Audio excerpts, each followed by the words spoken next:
and when baby galaxies have a bad case of gas, they fart stars in large quantities.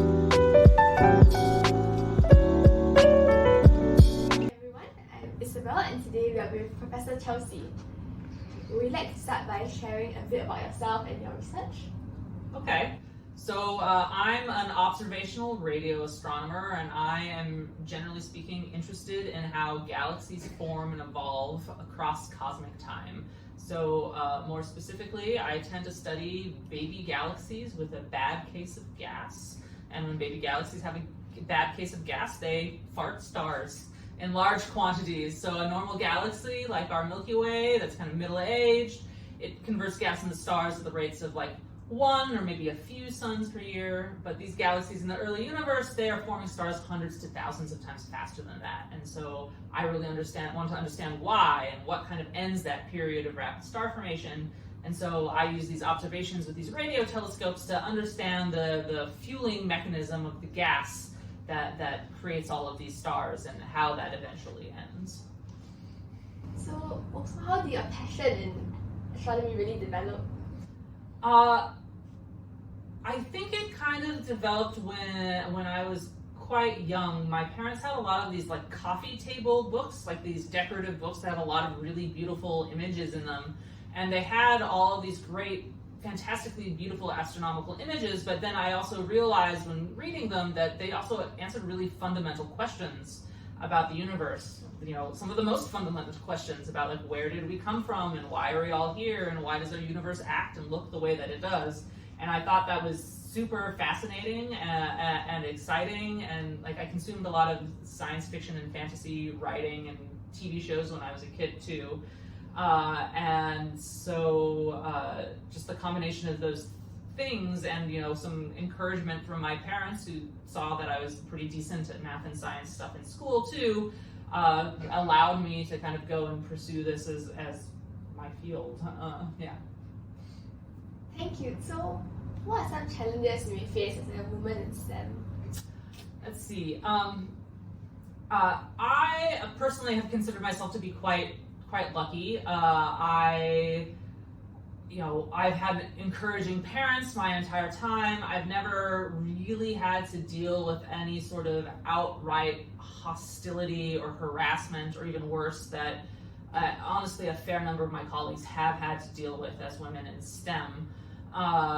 But me personally, I think one of the biggest barriers was sort of my own self-confidence. Like I grew up in a very rural, remote area, and even though I had encouraging parents and encouraging teachers, I didn't know any professional scientists at all.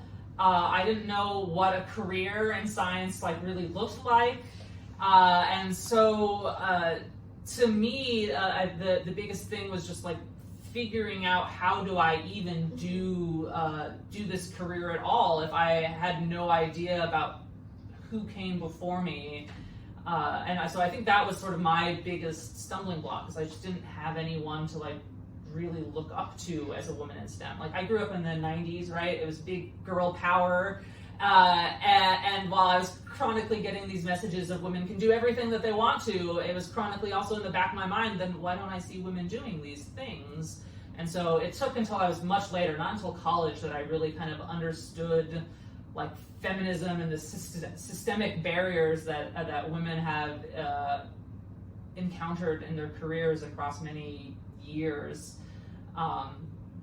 And so while I haven't had like any real specific gendered issues, just that lack of having, you know, visible mentors that I could kind of dream and think of myself in their shoes, that was probably one of my biggest barriers. Right. And for all the young scientists out there, especially females, would you have any words of advice for them?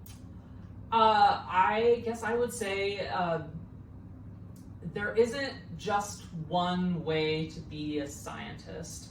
There are tons of different scientific careers out there. Like I'm a very traditional, you know, professor. I do research. I teach college classes.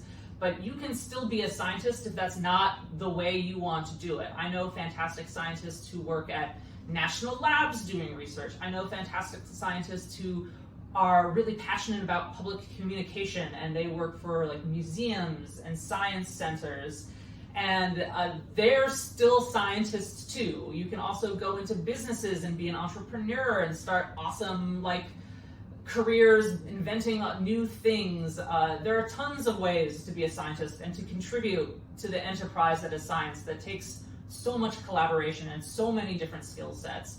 So don't really box yourself in and say, I have to do it this one way and I have to be perfect at it. You don't have to be perfect. No one is. You just, do what you want, do what you find passionate and interesting.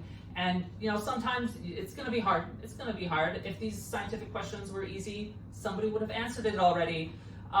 So it's going to take some struggle, but if you stick to it and be really, really determined, you can do science in the way that works for you. Yes, and so last but not least, what's a really interesting fact about black holes? Let's see, an interesting fact about black holes is that people have this idea that black holes are like giant vacuums, that black holes suck in material. And it turns out black holes don't really do that at all. They pull things in via gravity just like anything else that has mass in it. So you could replace our sun with a black hole of exactly the same mass, and the only thing that would change is that the sky would get really dark and we'd get a little bit colder. Otherwise, the planets would still orbit just around the now black hole sun, perfectly like normal.